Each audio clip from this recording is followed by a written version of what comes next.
o que é essa coisa de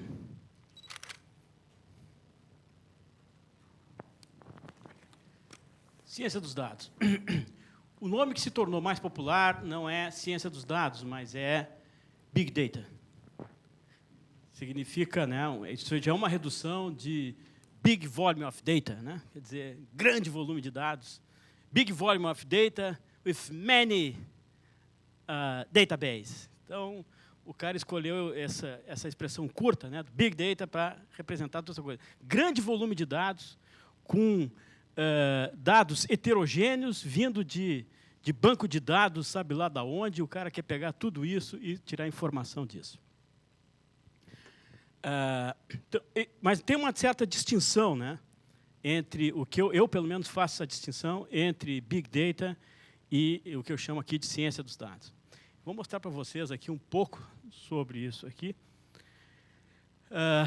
Antes de iniciar aqui, deixa eu só falar, antes de falar em dados, deixa eu falar um tipo de dado que é dado de simulação, que é o seguinte, ó, o CPTEC precisa, né, ser competitivo. Só para vocês terem uma ideia, hoje, né, ele está trabalhando com uma máquina de 17 teraflops sustentado. Deixa eu explicar um pouquinho o que é esse negócio sustentado. Né? Que às vezes, por exemplo, na verdade é o seguinte, essa máquina do CPTEC, ela é uma máquina, o Cray XE6, ela é uma máquina que tem cerca de 30 mil núcleos de processamento, um pouco mais de 30 mil núcleos de processamento, e é uma máquina que tem cerca de 1/4 de petaflop de pico de computação.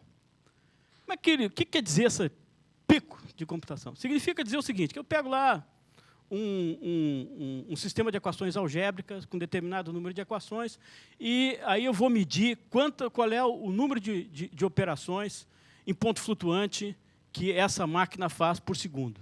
Então, aí dá esse número de 1/4 de petaflop, quer dizer, são 1/4 de zilhões de operações de ponto flutuante por segundo. Mas, na hora do vamos ver, né, a gente não vai resolver um sistema de equações algébricas lineares, a gente resolve um sistema de equações diferenciais parciais. E aí, aquela máquina que tinha 245 petaflops, na hora da aplicação do CPTEC, essa aplicação do CPTEC é resolver a dinâmica de fluidos para a atmosfera, para o planeta inteiro, isso se reduz a 17. Então, não adianta dizer que, não, mas a minha máquina ela é de meio petaflop, se na aplicação ela é 1 petaflop. Então, o que a gente tem que garantir é o processamento efetivo na aplicação. E o que a gente chama aqui de o pico sustentado. Não é o pico teórico, mas o pico sustentado. Sustentado aonde? Na aplicação. Então, aquela máquina de pico tem 245 megaflops. Na verdade, na aplicação do CPTEC, que é o modelo global, são 17. Isso corresponde ao quê, mais ou menos? O que dá para fazer com isso? Isso dá para fazer o seguinte, resolver o problema de Navier-Stokes, aqui, com a complexidade, né, que é o modelo global, com uma resolução de 20 quilômetros. Esse é o que o CPTEC tem hoje. O objetivo é diminuir para metade disso. E se faz a previsão por conjunto, esse ensemble prediction. Então, ao invés de fazer uma previsão, no fundo a gente faz 51 previsões ao mesmo tempo. Se o pessoal acha que é difícil resolver a equação de Navier-Stokes para o planeta inteiro, a gente resolve 51 vezes. Para que isso? Porque aí eu vou conseguir, né, estimar, na média, eu tenho diferentes condições iniciais, e aí eu vou ter uma média de previsão e vou saber, com isso eu tenho uma população, e eu consigo fazer uma estatística dessa população, desse conjunto de dados, e eu consigo ter um grau de incerteza da minha previsão, um intervalo de confiança. Dá para fazer com isso. E a gente usa lá, o CPTEC está usando, 51 membros, ou seja, 51 condições iniciais diferentes, que a gente vai ter 51 previsões.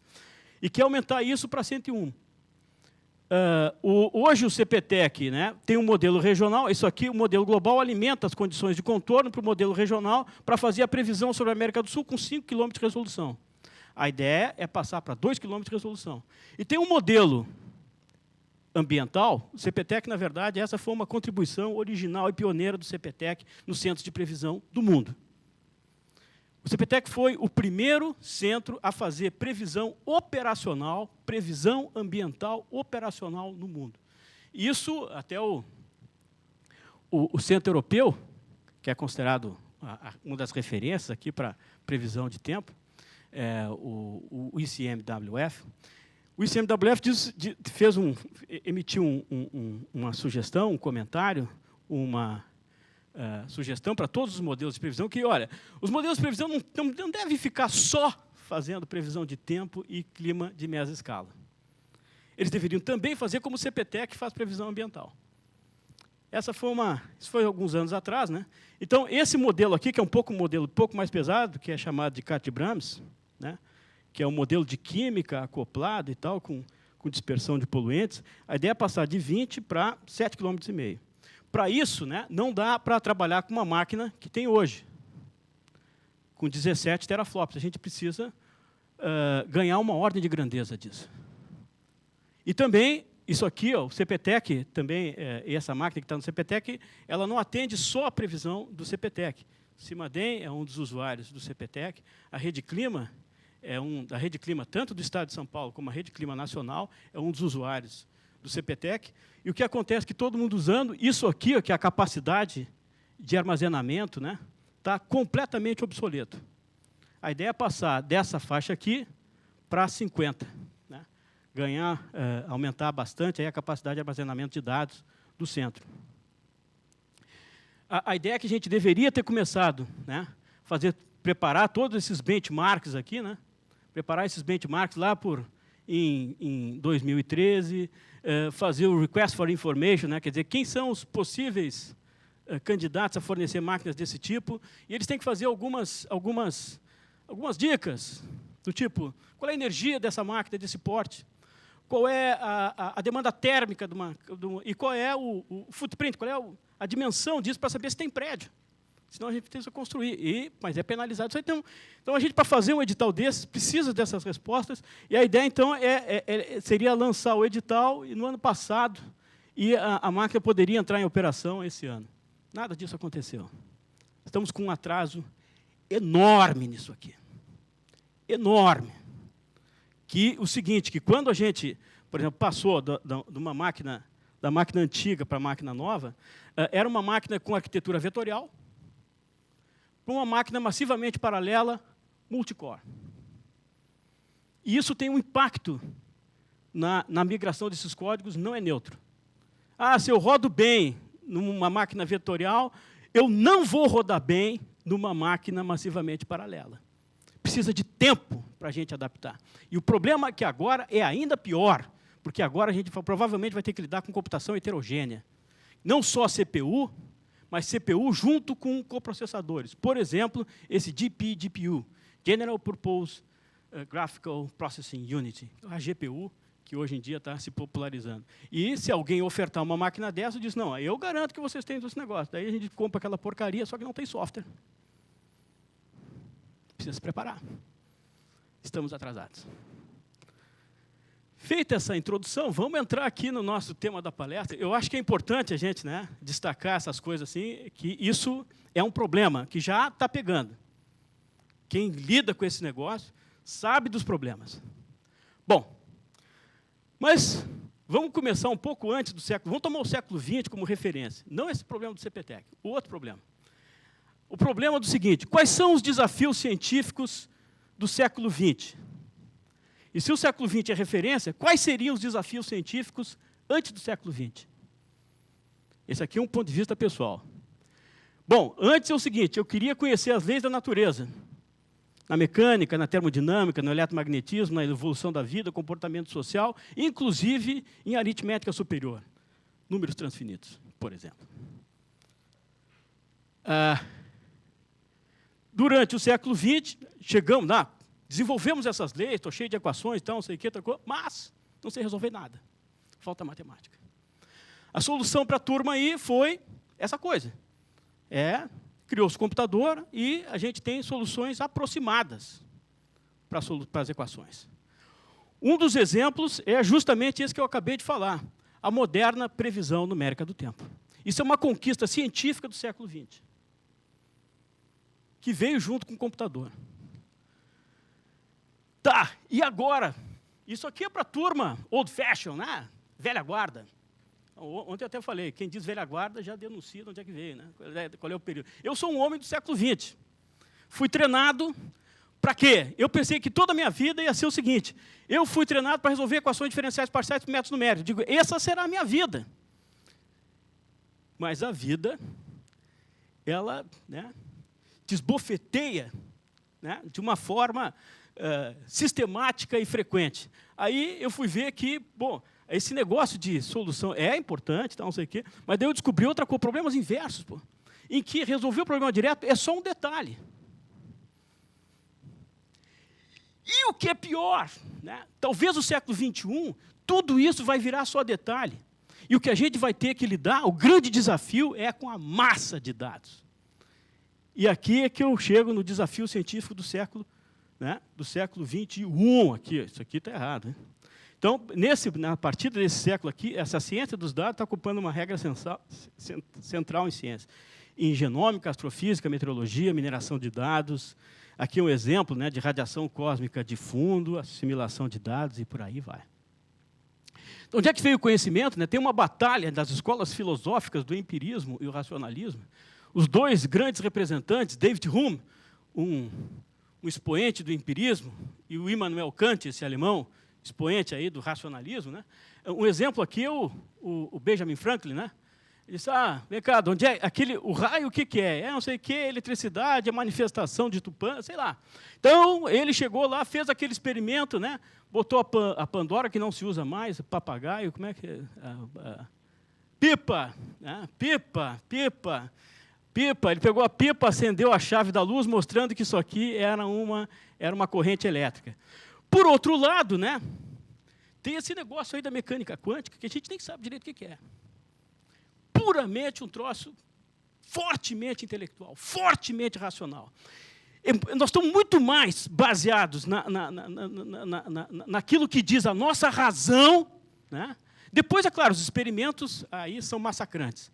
Talvez a mecânica quântica tenha uma capacidade de fazer previsão, né, do ponto de vista teórico, que não tem paralelo na física, eu acho. E aí, então, essa solução nos massacra. Né? Então, a gente acaba aceitando, mesmo não entendendo direito, engole e vai para frente. É assim. Bom, então tá, né? Esse aqui, né, do século... Aqui tem uma outra coisa que é o seguinte. Tá, o conhecimento vem da experiência, né, como diz a escola empirista, vem também da nossa capacidade mental, que é a escola racionalista, mas aí no século XX apareceu o tal do computador e tem uma coisa chamada simulação computacional, que não é um experimento. E a gente programou o programa, mas os resultados do programa a gente não sabe direito. E começa a acreditar nisso. Eu falei para vocês aqui daquele problema em aberto, né? Isso aqui eu peguei do livro do Stu aqui, fiz uma cópia desse cartoon aqui. Aqui está a camada convectiva, aí vem a noite, a camada convectiva vai decair, o que a gente chama de camada residual, e começa a estabelecer a camada noturna. Aí vem o dia, e aí tem o crescimento da camada convectiva. Esse processo aqui não era conhecido.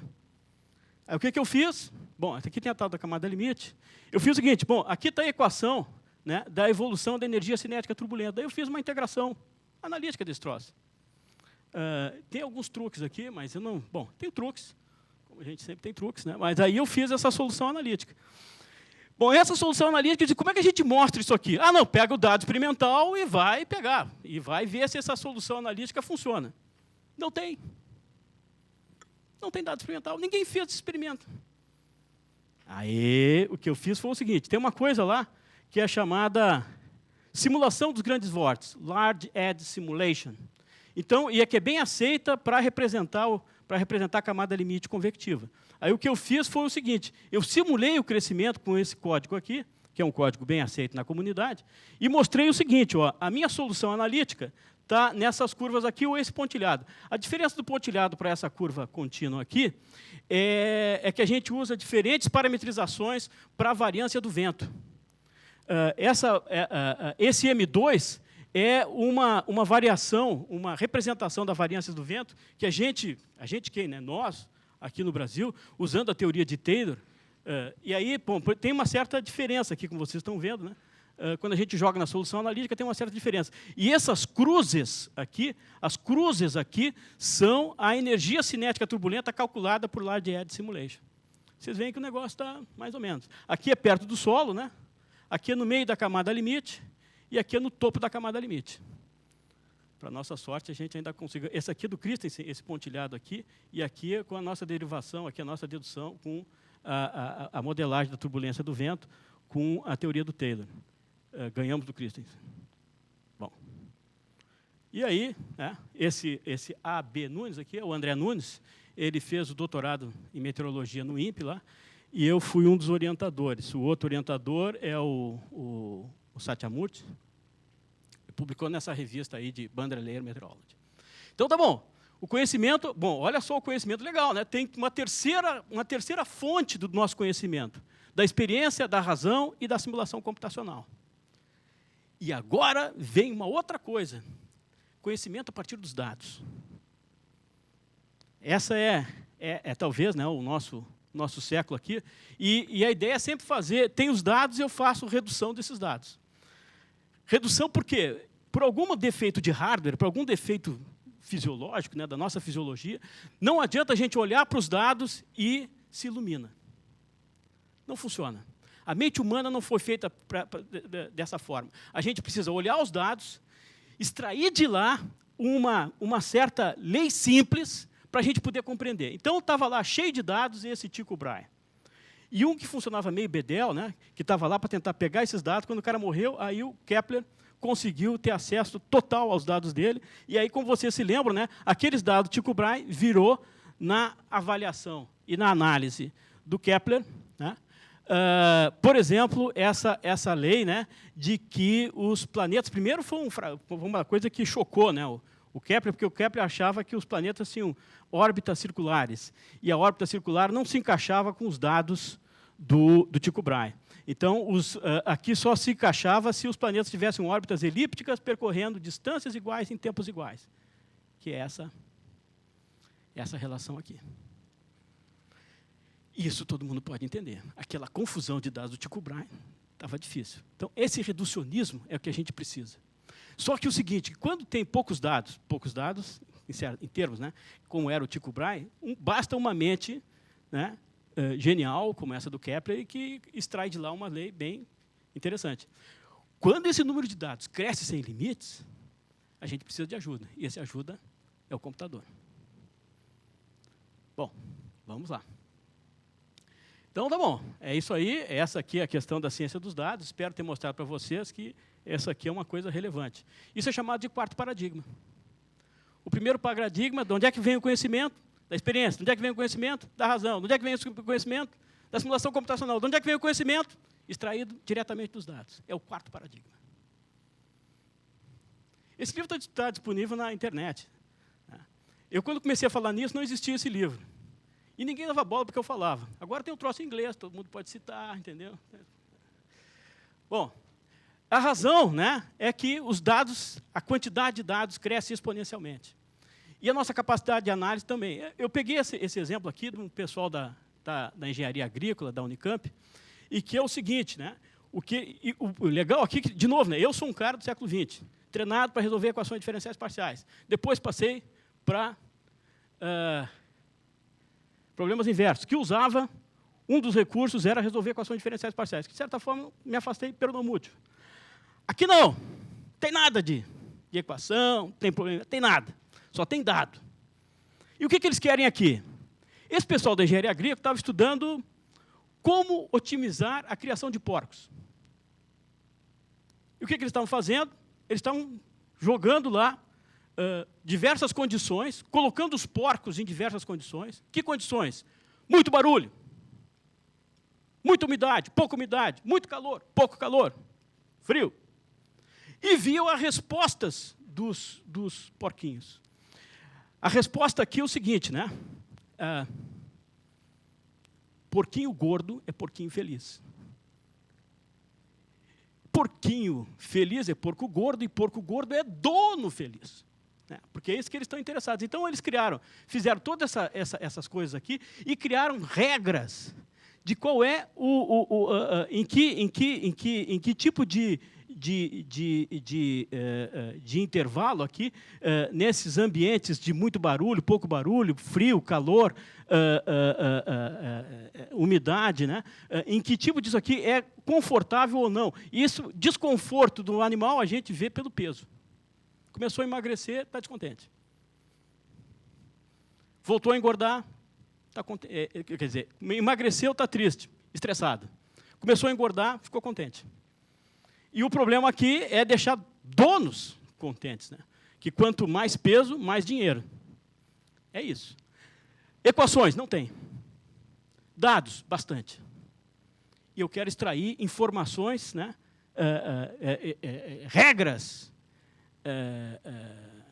aquela coisa do Kepler, né? Fazer esse reducionismo. Porque só contemplando o dado é muito difícil eu saber em que condições eu tenho porcos felizes. Bom, aí tem essa coisa desse Big Data, né? Por exemplo, esse produto interno bruto é uma coisa interessante, né? Se você quiser, aqui tem uma lista, está meio desatualizada, de 2008, do produto interno bruto. Aqui está tudo aqui assim, mas vocês veem, vão mostrar para você o seguinte, bom, a gente pode olhar aqui com detalhes, toda a informação está aqui. Ou a gente pode fazer o seguinte, ó, olha aí, esses números ficam o seguinte, país gordo é país cheio do dinheiro. País magrinho, vejam aqui no hemisfério sul a coisa, né? É país sem dinheiro. E eu não preciso, toda essa informação que nessa tabela está aqui. Aqui, entendeu? Eu vou demorar, sei lá, quanto tempo para enxergar. Aqui é imediato. Então, isso aumenta a nossa capacidade de análise. Tá? Outra coisa aqui, né? Quer dizer, isso aqui é o seguinte, bola grande significa comida no McDonald's cheio de gordura. Bola menor significa comida no McDonald's com menos gordura. Então, eu não preciso saber, olhar a tabela, entendeu? Até porque eu vou esquecer. Agora, se eu olho para isso aí, é imediato. Eu sei o que é engordativo e o que não é tão engordativo. Perceberam? A visualização, a per se, já nos ajuda à compreensão. Eu estou vendo esse aqui é um trabalho aqui que foi feito pela IBM, coordenado pela Fernanda Viegas, é uma brasileira lá, interessante. Esse é o trabalho é o Many Eyes, né, da IBM. Isso aqui está disponível na internet, todo mundo pode baixar, reproduzir todas essas coisas aqui que eu fiz, que eu mostrei para vocês. Mas não é só, né, essa coisa de visualização que é interessante. Também as grandes empresas, Oracle, Google, IBM, tá, todo mundo lá tem o seu projeto de Big Data, e não só as corporações, governos. Para vocês terem uma ideia, em 2014, o governo dos Estados Unidos gastou 10 bilhões de dólares em Big Data, e esse ano vai gastar 20. É importante. Né? Alguns acham que isso aqui pode dar algum problema, mas vamos voltar aqui à nossa ciência dos dados e não Big Data. Então, a ciência dos dados é fazer o seguinte, por exemplo, extrair informações do genoma, fazer caracterização de sistemas complexos, simplesmente baseando ou tratando o dado. E até quando eu estou aqui fazendo, por exemplo, eu estou resolvendo, será que isso aqui é um bom modelo matemático para essa situação aqui? Bom, então a gente pega as imagens, não tem mais equação, pega as imagens e faz análise. Entendeu? E aí eu posso ter uma outra maneira de saber se o meu modelo matemático é bom ou não. Vocês veem que o negócio é tanto dado, tanta coisa para analisar, que a gente está perdendo a capacidade e precisa de ajuda. E a ajuda vem desses sistemas computacionais. Tem uma coisa que os astrônomos também descobriram, que é esse negócio de observatório virtual. Então, como é que era antigamente? Né? Antigamente, o astrônomo dizia, eu quero um tempo para usar o telescópio. Aí o cara conseguia o tempo, ia lá, coletava os dados dele e fazia análise dos dados e publicava o relatório. Pronto, o paper. Legal. Esse aí é o negócio. Hoje em dia, é o seguinte, o que eles estão fazendo é levantamento do céu, cheio de dados. O grande problema é como é que a comunidade astronômica acessa esses dados. Então, o que a gente quer descobrir é uma maneira eficiente, né, de compartilhar dados. Isso a gente pode usar a internet. Só para ter um exemplo aqui, tem o Sloan Digital Sky Survey, que é considerado o genoma do céu, segundo o coordenador desse projeto, né? E o que acontece é o seguinte, é que a quantidade de dados em astronomia também está crescendo exponencialmente. Aí aqui tem essas definições do ponto de vista europeu e americano, o que é observatório virtual, mas tem até uma aliança internacional de observatório virtual. O Brasil entrou recentemente nesse negócio, está lá o Brasil indo para a aliança, e ali está o Brasil na aliança. Bom, aí estamos aqui, né, tem uma iniciativa do INCT Astrofísica, que é quem financia essa coisa aqui. De novo, né, aqui o nome desse projeto é chamado BRAVO, né, Brazilian Virtual Observatory. Tem aqui uma página desse projeto, aqui tem algumas iniciativas, algumas atividades, e quem tiver interesse, a gente publicou um trabalho descrevendo essa coisa. E a pergunta é o seguinte, e aí, fazer ciência com esses dados todos? A resposta, dá sim. É possível. Vou mostrar algumas coisas para vocês. Tem uma coisa aqui chamada, isso aqui é fotometria de análise de imagens astronômicas, né? E depois a gente pode unir, não só usar uma ferramenta de análise, mas pode usar outra ferramenta que vai nos ajudar. Essa outra ferramenta aqui, ela vê espectro, né, da imagem astronômica junto com fotometria, e aí dá para fazer coisas interessantes. Quem está interessado nessas ferramentas, o 2D-Forte, e essa morfologia de galáxias, né, galáxias esferoides e tal, não sei o que é o projeto Spider para montar esse banco de dados de galáxias de galáxias. E o que a gente começou a fazer é o seguinte, um dos problemas que eles tinham era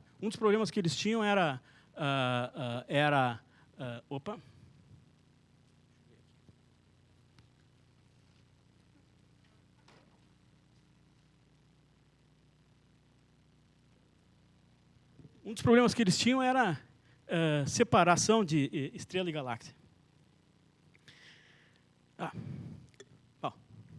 Separação estrela-galáxia? Bom, isso, olhando isso aqui, todo mundo sabe, não precisa nenhum astrônomo para... Isso aqui, eu mesmo não sou nem astrônomo, sei, essa da direita aqui é a estrela, da esquerda é a galáxia.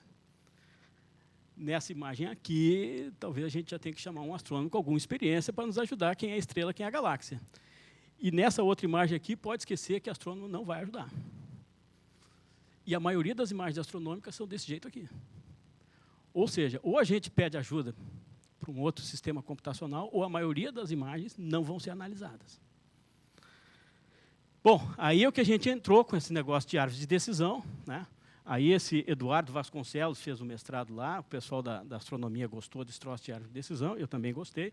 A gente publicou, só que aqui a árvore de decisão, eu não vou comentar, mas teve um detalhezinho aqui que a gente permitiu, que a gente viu que os astrônomos não tinham feito ainda, que é chamado de máquina de comitê. E pela primeira vez foi usado máquina de comitê em árvores de decisão. Opa, desculpe.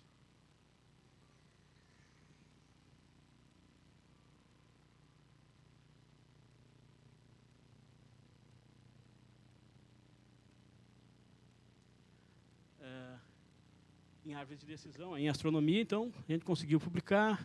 E ainda fez mais algumas coisas sobre instabilidade, quer dizer, esse negócio de turbulência que eu comentei antes, né? Eles tinham chamado de modelo de adesão, que é um modelo de mecânica de fluidos para a evolução do universo. Eu digo, bom, mas será que isso funciona? Será que tem turbulência lá? A questão é sim ou não, papapá. Daí a gente começou a fazer uma outra análise aqui, e é análise usando dados de matéria escura, né, que é simulados, e aqui aparece, né, com a nossa análise, essa lei do Kolmogorov, de como é que a energia se distribui. E uma das assinaturas da turbulência é essa lei de escala de menos 5/3. Né? Isso aqui funciona para escala de galáxias, mas não funciona para aglomerado de galáxias. Então, tem que respeitar essa escala, porque senão não vai funcionar a abordagem. Aí nós publicamos isso, mas o problema é que a gente tinha feito somente com um pedacinho da quantidade de dados disponível. E o que a gente fez, então, foi aumentar esses dados para todos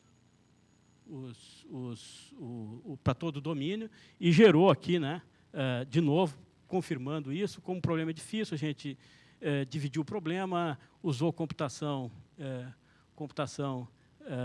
computação distribuída, né? E aqui são os problemas que a gente resolveu com essa abordagem de grid computing. Então, não só para dados do Virgo, como dados do milênio. Aqui são cerca de alguns milhões de dados para analisar, aqui são alguns bilhões de dados para analisar. E também usou dados, deixa eu passar aqui, dados desse dados do Sloan Digital Sky Survey, né? E também aparece em dados de observação essa inclinação dos menos 5/3 para diferentes épocas cosmológicas. Então, tá, né? Esse é o que a gente tinha, quer dizer, em todos os nossos processamentos, tanto do Virgo, como dados do milênio, como esses dados do DSS, sempre apareceu essa inclinação de menos 5/3. Isso é uma evidência que a nossa dinâmica de evolução cosmológica, em princípio, parece ser governada por uma dinâmica do tipo turbulência. Tá. E aí, né? Quer dizer, como é que acontece isso? Será que a gente pode usar essas metodologias para fazer identificação de eventos extremos em dados meteorológicos? Secas profundas? Chuvas intensas? Bom, a nossa ideia, a gente usou duas coisas. Uma técnica estatística, né, que é essa técnica de estimação do p-valor. Esse p-valor é o seguinte: eu quero saber se esse atributo está ou não correlacionado, tem alta correlação ou baixa correlação, em alta probabilidade ou baixa probabilidade de estar ou não correlacionado com o evento. E aí depois, de novo, a gente usou essa técnica de árvore de decisão para resolver o problema. Quem estiver interessado aqui, mas como isso aqui é uma técnica estatística já manjada, então eu não vou perder muito tempo com o cálculo aqui do p-valor, mas o que é interessante é o seguinte: eu pego uma área aqui, né, e aqui eu tenho as variáveis meteorológicas dentro de cada quadradinho. Cada variável meteorológica, em cada nível, é considerado um atributo. E aí eu quero saber o seguinte: esse atributo está correlacionado ou não com o evento? E ele vai ter probabilidade alta ou baixa, dependendo do p-valor dele. E, de novo, o que é interessante é que aqui, ó, dá para ver aqui, por exemplo, é a temperatura de superfície do mar, que está correlacionada ou não à seca dentro desse quadradinho, que é a seca na Amazônia. Uma coisa interessante é o seguinte: isso aqui é hemisfério norte. Ó. Essa temperatura, aqui não está relacionada, aqui tem alguma coisa aqui, mas fortemente o que está comandando o processo é a temperatura da superfície do mar no hemisfério norte, próximo do Equador. E isso é uma coisa que não é evidente das equações, mas os dados estão aí. E o que é engraçado é o seguinte: todos esses dados a gente pode botar na tabela. Quando a gente joga, né, isso a gente chama de georreferenciar esse p-valor, imediatamente a gente, poxa, não sei porquê, mas tem forte influência a temperatura do mar para a seca da Amazônia.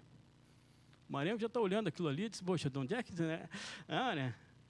É incrível. Mas depois a gente descobriu que está, até com algumas análises que o Marengo fez, a gente conseguiu reproduzir, né, através dessa coisa aqui, uma análise similar ao que o Marengo e outros colaboradores haviam feito. Então, aqui a gente pode pegar para cada, né, a temperatura do mar, pode pegar aqui, esse ômega, na verdade, velocidade vertical, nesse nível aqui de 500 milibares, né, 1000 milibares é na superfície, 0 milibar é porque já está no topo da atmosfera.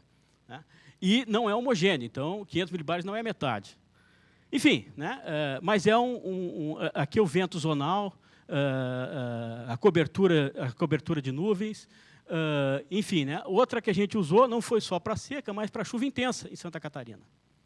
Que é esse evento aqui, a gente começou a avaliar, por exemplo, comportamento do nível do rio. Aqui tem uma explosão no nível do rio. O que aconteceu? Provavelmente a chuva é que gerou essa confusão. E essa chuva que gerou essa confusão, a gente pode fazer essa análise de p-valor também, né? Descobrir aqui temperatura do ar de superfície, temperatura da superfície do mar, temperatura, pressão ao nível do mar, altura geopotencial, e como é que essas variáveis meteorológicas, né, em diferentes posições se correlacionam. Vocês veem o seguinte, que essa altura geopotencial, né, essa parte aqui está bem relacionada com esse evento de chuva intensa aqui. Já essa altura geopotencial que está aqui já não tem muita relação com aquele evento. É isso que diz essa análise estatística.